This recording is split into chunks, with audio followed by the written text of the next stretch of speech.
Hello, one and all, to the cursed Conlang Circus 3. This is my submission, Tomeetr Jijlajiting, or Talltaleology. As you can tell, it's inspired by The Incredibles and Star Trek Enterprise. The basic joke/premise, this is a language of extremes. Linguistic features are either really common or really rare. This is a Darmok-like, which means transliteration has nothing to do with the meaning. Instead, you have to find out the metaphorical meaning.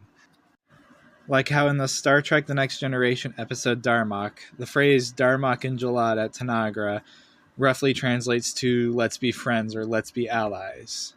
If you haven't watched this episode, I would highly recommend you do so. It's pretty good.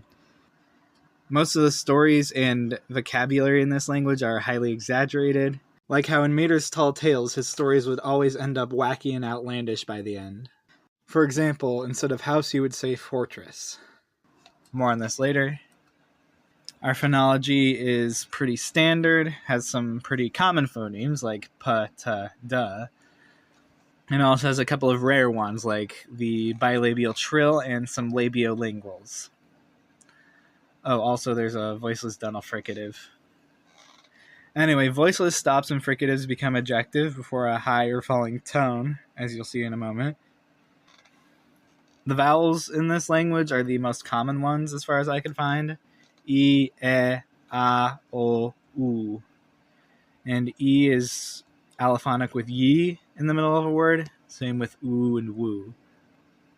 And these are the rarest diphthongs I could find, at least according to Reddit. O, E, O, and and then there are four tones plus a neutral tone. And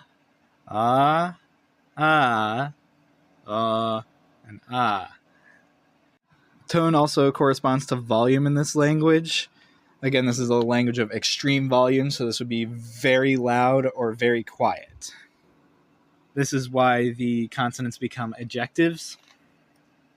And then there's the orthography. I forgot to come up with a writing system. It does have a mostly oral tradition, but there is writing. The romanization is pretty straightforward. P, B, T, etc. correspond to their IPA symbols. For the labiolinguals, you take the labiodental and add an L after it. The rest is pretty straightforward, I think. The diphthongs are kind of funky. The language is Moraic, so a single Mora syllable would be CV. This would include syllabic, nasal, and fricatives. I don't know how cursed it is that a language should be tonal and have syllabic consonants, but there you go. Then there are also double Mora syllables, which have diphthongs or geminated vowels, or end in a liquid. I think that's what it's called. And then if it has a syllabic trill, that would also be a two Mora syllable. I sort of forgot to make this distinction at the beginning of a syllable, but shut up. This is my language. Anyway, word order. I took the most common word order in world languages and the rarest word order in world languages. The most common is for statements and the rarest is for questions.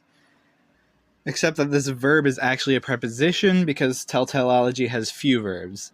It doesn't have none, but the selection text doesn't have any, so I decided I'll deal with verbs at a later date. We've got these cases: nominative, accusative, locative, vocative, dative, genitive, and my favorite, instrumental. The vocative is also associative because you was there too. The addressee is assumed to be part of the story, even if the addressee objects to this interpretation. Then we've got three numbers: singular, dual, and plural. These are infixes, going between the case prefix and the root. Then we've got the first, second, and third person pronouns. And we've got an indefinite article, which is also an infix. And then the negative usually goes with the preposition or verb, so it's just a prefix. And here's an example of the exaggeration. This text means I, Tien, with war against Aftagenda, who is the god of light in this culture. This actually means I'm hungry. See, Tien was an electrician that got a bit hungry while changing a light bulb. But because this culture loves exaggeration, this eventually became a war with Aftagenda, the god of light. It's not a direct ancestor of Darmok because it exaggerates way too much. It is related to an ancestor of Darmok, or it shares an ancestor with Darmok. I found a phrase that is cognate between the two languages. On the left, it means you and me at my house, which means... Anyway, in the reconstructed sister language, it's you and me at my fortress, which means basically I've got your back. The other language was much less melodramatic, so this actually meant fortress. And then in the modern language, they sort of phased out pronouns. It's not like they don't have them at all. It's just that they rarely use them. So they took the story of Darmok, Jalad, the beast, and the island, and they sort of combined it with this phrase. So it became Darmok and Jalad at Tanagra. Previously, the island didn't have a name, so you could say that Tanagra in this case is a malapropism. And now for everybody's favorite section, the translation. Oh boy, I don't have a native accent, so I'm not going to use a loudness distinction. A native speaker would understand you if you just used a tone distinction, but you would be speaking with an accent. So the basic process for the translation, first I'll read the text and give you its literal meaning, then I'll give you the metaphorical meaning. Then I'll go over each story referenced and how they relate to the translated text. Hello, Tomeetr, Uito Mampr, Ayedo, Tamathu, Ang, Toaga Mathia, Togu, Tosaba, Tongo Apeth, De Fabri, Tanarachnatang, Den Fabri, Fin Toeth Kugit Pa Ubrimuvi,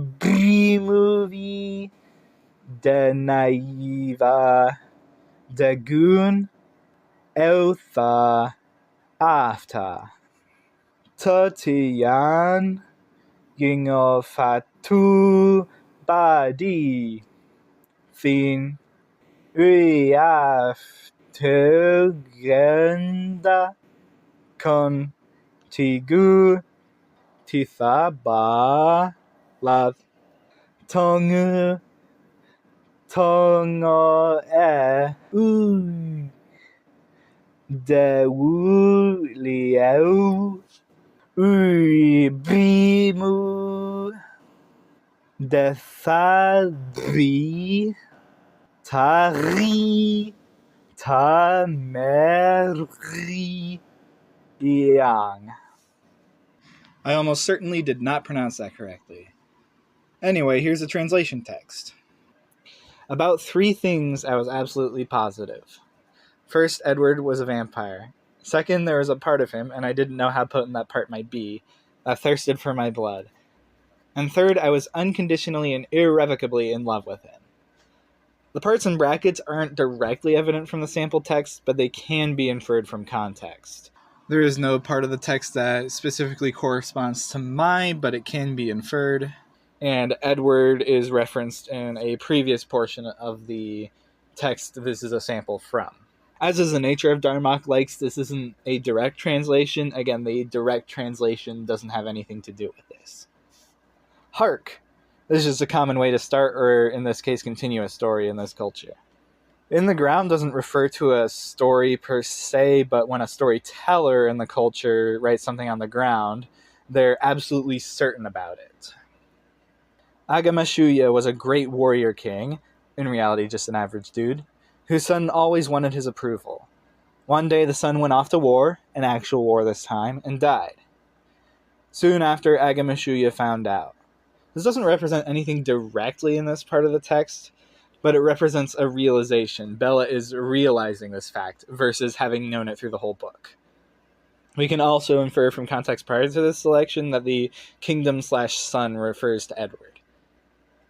Gusa Ba was not actually Agamashuya's son, but a famous thief that got cursed by vampires and became himself a vampire. Just as a footnote, vampires work slightly differently in this culture.